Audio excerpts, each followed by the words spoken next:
एक दूरदर्शी का उदय सर सैयद अहमद खान का शुरुआती जीवन। ये कहानी है एक ऐसे व्यक्ति की जिसने अपने समय से आगे सोचते हुए समाज में बदलाव लाने का सपना देखा। सर सैयद अहमद खान भारतीय इतिहास में एक महान हस्ती है। उनकी सोच और कार्यों ने भारतीय समाज पर गहरा प्रभाव डाला। उनका जन्म 17 अक्टूबर 1817 को दिल्ली के एक प्रतिष्ठित परिवार में हुआ था। उनके परिवार का मुगल दरबार से करीबी रिश्ता था, जिसने उनके जीवन को गहराई से प्रभावित किया। उनके परिवार के मुगल दरबार से करीबी रिश्ते थे। इस माहौल ने उन्हें संस्कृति और परंपरा की गहरी समझ दी। सर सैयद की परवरिश ने उन्हें ज्ञान के प्रति गहरा सम्मान और सामाजिक न्याय के प्रति प्रतिबद्धता दी।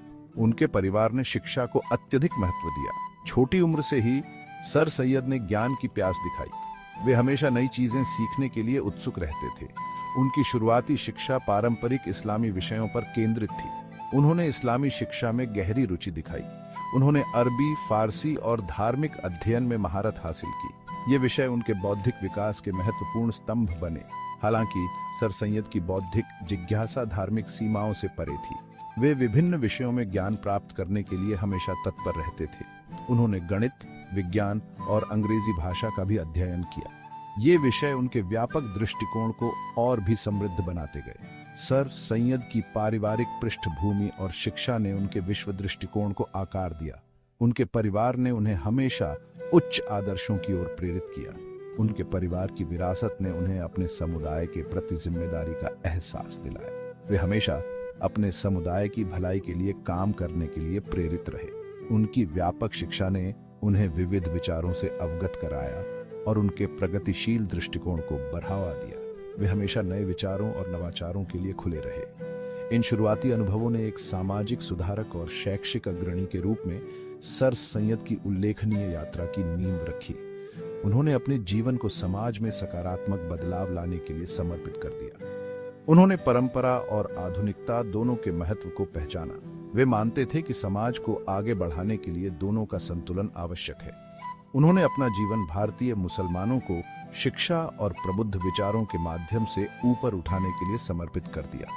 उनके प्रयासों ने भारतीय समाज में एक नई जागरूकता और प्रगति की लहर पैदा की। उथल पुथल का समय। सर सैयद और 1856 का विद्रोह। वर्ष 1855 ने भारतीय इतिहास में एक महत्वपूर्ण मोड़ ला दिया। सिपाही विद्रोह, जिसे भारत के प्रथम स्वतंत्रता संग्राम के रूप में भी जाना जाता है, पूरे उत्तर भारत में फैल गया। इस उथल पुथल भरे दौर का सर सैयद के जीवन और विचारधारा पर गहरा प्रभाव पड़ा। सर सैयद विद्रोह के दौरान ब्रिटिश ईस्ट इंडिया कंपनी की न्यायिक सेवा में कार्यरत थे। उन्होंने दिल्ली और उसके आसपास के इलाकों में फैली हिंसा और अराजकता को अपनी आंखों से देखा। शांतिप्रिय व्यक्ति सर सैयद रक्तपात से बहुत परेशान थे। उथल पुथल के बीच सर सैयद ने बहादुरी से शांति और व्यवस्था बहाल करने के लिए काम किया। उन्होंने कई ब्रिटिश लोगों की जान बचाने के लिए अपनी जान जोखिम में डाली। इस दौरान उनके कार्यों ने उनके साहस और सबसे बढ़कर मानवता में उनके विश्वास को प्रदर्शित किया। 1856 के विद्रोह के बाद सर सैयद को एक कठोर एहसास हुआ। उन्होंने देखा कि भारतीय मुसलमान शिक्षा और प्रगति में पिछड़ गए हैं। उनका मानना था कि अंग्रेजों से उनका अलगाव और आधुनिक शिक्षा के प्रति उनका प्रतिरोध उनकी दुर्दशा के प्रमुख कारक थे। बदलाव के बीज शैक्षिक सुधार के लिए सर सैयद का दृष्टिकोण। सर सैयद का दृढ़ विश्वास था कि शिक्षा ही प्रगति की कुंजी है। उन्होंने महसूस किया कि शिक्षा के बिना समाज का विकास असंभव है। उन्होंने भारतीय मुसलमानों में शिक्षा की दयनीय स्थिति को उनकी उन्नति में एक बड़ी बाधा के रूप में देखा। उस समय शिक्षा की कमी ने समाज को पिछड़ेपन की ओर धकेल दिया था। उन्होंने इस शैक्षिक अंतर को पाटने के लिए अपना जीवन समर्पित करने का संकल्प लिया। उनके प्रयासों का उद्देश्य समाज में जागरूकता और ज्ञान का प्रसार करना था। शैक्षिक सुधार के लिए सर सैयद का दृष्टिकोण महत्वाकांक्षी और दूरगामी था। उन्होंने शिक्षा को एक व्यापक दृष्टिकोण से देखा, जिसमें सभी विषयों का समावेश हो। उनका मानना था कि शिक्षा का एक समग्र दृष्टिकोण होना चाहिए, जिसमें धार्मिक और आधुनिक दोनों विषय शामिल हो। यह दृष्टिकोण समाज के हर वर्ग के लिए लाभकारी था। उनका तर्क था कि इस्लाम की सही समझ वैज्ञानिक ज्ञान और तर्क संगत विचारों के विपरीत नहीं है। उन्होंने विज्ञान और धर्म के बीच सामंजस्य स्थापित करने की कोशिश की। 1866 में सर सैयद ने अपने दृष्टिकोण को साकार करने की दिशा में एक ठोस कदम उठाया। यह कदम उनके शैक्षिक सुधार के प्रयासों का एक महत्वपूर्ण हिस्सा था। उन्होंने गाजीपुर में साइंटिफिक सोसाइटी की स्थापना की। इस सोसाइटी का उद्देश्य विज्ञान और साहित्य की महत्वपूर्ण कृतियों का उर्दू में अनुवाद करना था। इस सोसाइटी का उद्देश्य विज्ञान और साहित्य की महत्वपूर्ण कृतियों का उर्दू में अनुवाद करना था। यह पहल ज्ञान को व्यापक दर्शकों तक पहुंचाने के लिए की गई थी। इसका लक्ष्य व्यापक दर्शकों तक ज्ञान को पहुंचाना था। सर सैयद का मानना था कि ज्ञान का प्रसार समाज के विकास के लिए आवश्यक है। शिक्षा को बढ़ावा देने के सर सैयद के प्रयासों को परंपरावादियों और कुछ ब्रिटिश अधिकारियों दोनों के विरोध का सामना करना पड़ा। यह विरोध उनके सुधारों के रास्ते में एक बड़ी चुनौती थी। परंपरावादियों को इस्लामी मूल्यों के क्षरण का डर था, जबकि कुछ ब्रिटिश अधिकारी शिक्षा के माध्यम से भारतीयों को सशक्त बनाने से सावधान थे। यह विरोध उनके सुधारों के रास्ते में एक बड़ी चुनौती थी। हालांकि सर सैयद अडिग रहे। उन्होंने अपने मिशन को जारी रखा और अपने लक्ष्यों को प्राप्त करने के लिए अथक प्रयास किए।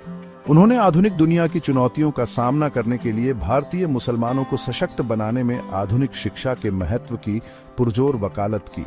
उनके प्रयासों ने भारतीय समाज में एक नई जागरूकता और प्रगति की लहर पैदा की। भाग 4, प्रगति का प्रकाश स्तंभ, अलीगढ़ आंदोलन की स्थापना। शैक्षिक सुधार के लिए सर सैयद का दृष्टिकोण 1876 में अलीगढ़ में मोहम्मडन एंग्लो ओरिएंटल कॉलेज की स्थापना के साथ अपने चरम पर पहुंचा। यह संस्थान, जो बाद में प्रसिद्ध अलीगढ़ मुस्लिम विश्वविद्यालय बना, भारतीय शिक्षा के इतिहास में एक महत्वपूर्ण क्षण था। अलीगढ़ आंदोलन की स्थापना प्रगति के प्रति सर सैयद की अटूट प्रतिबद्धता का प्रमाण थी। उन्होंने कॉलेज की कल्पना एक ऐसी जगह के रूप में की जहां मुस्लिम छात्र अपनी धार्मिक पहचान से समझौता किए बिना आधुनिक शिक्षा प्राप्त कर सकें। कॉलेज के पाठ्यक्रम को पश्चिमी और पूर्वी शिक्षा के मिश्रण के लिए सावधानी पूर्वक तैयार किया गया था। इसने इस्लामी अध्ययन के साथ साथ विज्ञान, गणित, अंग्रेजी भाषा और उदार कला पर जोर दिया। सर सैयद का मानना था कि ज्ञान का यह संश्लेषण समाज में योगदान देने में सक्षम सर्वांगीण व्यक्तियों के निर्माण के लिए आवश्यक था। अलीगढ़ आंदोलन ने तेजी से गति पकड़ी।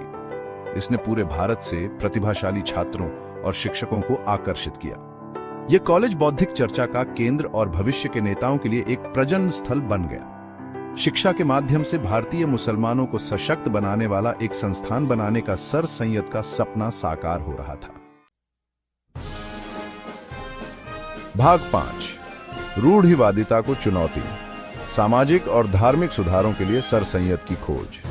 सर सैयद का सुधारवादी उत्साह शिक्षा के दायरे से परे था। उन्होंने महसूस किया कि शिक्षा के माध्यम से ही समाज में व्यापक बदलाव लाया जा सकता है। वह मुस्लिम समाज के भीतर सामाजिक और धार्मिक सुधारों के भी प्रबल समर्थक थे। उनका मानना था कि समाज की प्रगति के लिए धार्मिक और सामाजिक सुधार आवश्यक हैं। उनका मानना था कि इस्लाम की कई पारंपरिक प्रथाएं और व्याख्याएं पुरानी हो गई हैं और प्रगति में बाधा डाल रही हैं। उन्होंने इन प्रथाओं को बदलने की आवश्यकता पर जोर दिया। सर सैयद ने पुरानी रीतियों को चुनौती दी और महिलाओं की शिक्षा की वकालत की। उन्होंने महिलाओं के अधिकारों और उनकी शिक्षा को समाज की प्रगति के लिए महत्वपूर्ण माना। उनका मानना था कि महिलाओं को शिक्षित करना पूरे समुदाय की प्रगति के लिए आवश्यक है। उन्होंने कहा कि एक शिक्षित महिला एक शिक्षित परिवार और समाज का निर्माण करती है। उनका तर्क था कि इस्लाम अपने वास्तविक सार में महिलाओं के अधिकारों और शिक्षा को बढ़ावा देता है। उन्होंने इस्लाम के मूल सिद्धांतों की पुनर्व्याख्या की आवश्यकता पर बल दिया। उनके विचारों ने अक्सर उन्हें मुस्लिम समाज के भीतर रूढ़िवादी तत्वों के साथ संघर्ष में ला दिया। उन्होंने अपने विचारों को स्पष्ट और साहसिक रूप से प्रस्तुत किया। उन पर विधर्मी और पश्चिमी दलाल होने का आरोप लगाया गया। उनके खिलाफ कई विरोध प्रदर्शन हुए, लेकिन उन्होंने कभी हार नहीं मानी। हालांकि सर सैयद अपने विचारों पर अडिग रहे। उन्होंने अपने मिशन को जारी रखा और समाज में बदलाव लाने के लिए अथक प्रयास किए। उनका मानना था कि सच्चा इस्लाम तर्क और प्रगति के अनुकूल है। उन्होंने इस्लाम को एक प्रगतिशील धर्म के रूप में प्रस्तुत किया। यथास्थिति को चुनौती देने में सर सैयद के साहस ने कई युवा मुसलमानों को सुधारों को अपनाने के लिए प्रेरित किया। उन्होंने युवाओं में एक नई सोच और दृष्टिकोण को जन्म दिया। उन्होंने उनमें आलोचनात्मक सोच और पुरानी परंपराओं पर सवाल उठाने का विश्वास पैदा किया। उन्होंने युवाओं को प्रोत्साहित किया कि वे समाज में सकारात्मक बदलाव लाने के लिए आगे आएं। उनके प्रयासों ने एक अधिक प्रगतिशील और प्रबुद्ध मुस्लिम समाज का मार्ग प्रशस्त करने में मदद की। उनके सुधारवादी दृष्टिकोण ने समाज में एक नई जागरूकता और प्रगति की लहर पैदा की। भाग 6 नैतिकता पर एक ग्रंथ, तहजीब उल अखलाक के विचारों की खोज। सामाजिक सुधार के प्रति सर सैयद की प्रतिबद्धता उनके लेखन में अभिव्यक्त हुई। उनकी सबसे प्रभावशाली कृतियों में से एक पत्रिका तहजीब उल अखलाक नैतिकता का सुधार थी, जिसकी उन्होंने 1870 में स्थापना की थी। तहजीब उल अखलाक के पन्नों के माध्यम से सर सैयद ने सामाजिक मुद्दों की एक विस्तृत श्रृंखला को संबोधित किया। उन्होंने शिक्षा के महत्व, सांप्रदायिक सद्भाव की आवश्यकता और अंधविश्वास की बुराइयों के बारे में लिखा। सर सैयद के लेखन की विशेषता उनकी स्पष्टता, तर्क और तर्क में अटूट विश्वास था। उनका तर्क था कि इस्लाम एक तर्क संगत धर्म है जो वैज्ञानिक प्रगति और सामाजिक सुधार के अनुकूल है। उन्होंने अपने साथी मुसलमानों से तर्क को अपनाने और अपने विश्वास की व्याख्या इस तरह से करने का आग्रह किया जो आधुनिक दुनिया की जरूरतों के अनुरूप हो। तहजीब उल अखलाक मुस्लिम समाज के भीतर प्रगतिशील आवाजों के लिए एक मंच बन गया। इसने सामाजिक मुद्दों पर महत्वपूर्ण बहस छेड़ी और जनमत को आकार देने में मदद की। सर सैयद के लेखन आज भी सुधारकों और विचारकों की पीढ़ियों को प्रेरित करते हैं।